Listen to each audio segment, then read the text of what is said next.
हाय नमस्कार। आज आपली रेसिपी आहे नारळाच्या दुधापासून खरवस। तर त्या रेसिपीला या सुरुवात करूया। त्या अगोदर तुम्ही माझ्या चॅनलवर नवीन असाल तर व्हिडिओला लाईक करा, शेअर करा आणि चॅनलला सबस्क्राईब करा। चला तर सुरुवात करूया।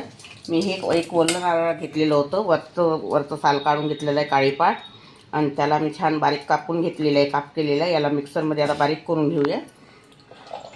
याचं दूध काढायचं आपल्याला, दूध काढून घ्यायचं आहे आपल्याला, पाणी टाकायचं आहे।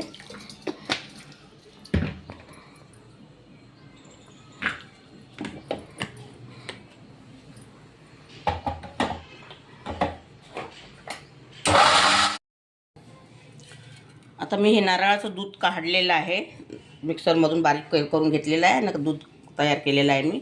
आता ही गॅसवरती ठेवायचं आपल्याला। याला 1 ते 2 उकळी येऊ द्यायची आपल्याला। आता ह्या आपल्या दुधाला उकळी आलेली आहे।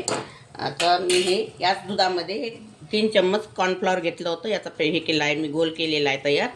आता हा यामध्ये टाकायचा आहे। अशी थोडी थोडी धार सोडायची, गुठळी नाही पकडली पाहिजे।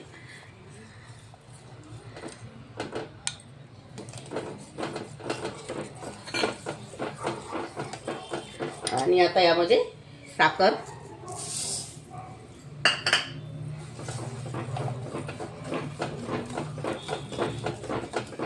आता छान साखर मिळेपर्यंत थोडं होऊ द्यायचं आपल्याला।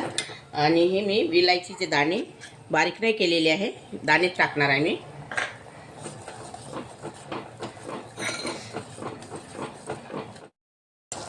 हे बघा, आता एवढं घट्ट आलेलं आहे, एवढंच गाढ पाहिजे आपल्याला। गॅस बंद करून द्या। आता मी या भांड्यामध्ये ओतून घेणार आहे।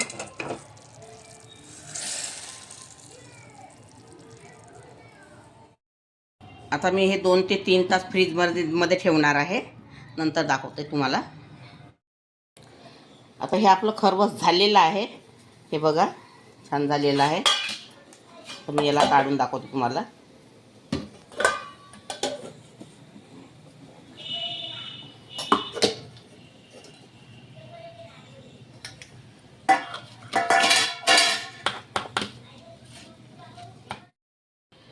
आपला हात खरवस तयार झालेला आहे नारळाच्या दुधापासूनचा। अगर तुम्हाला माझी रेसिपी आवडली असेल तर व्हिडिओला लाईक करा, शेअर करा आणि चॅनलला सबस्क्राईब करा।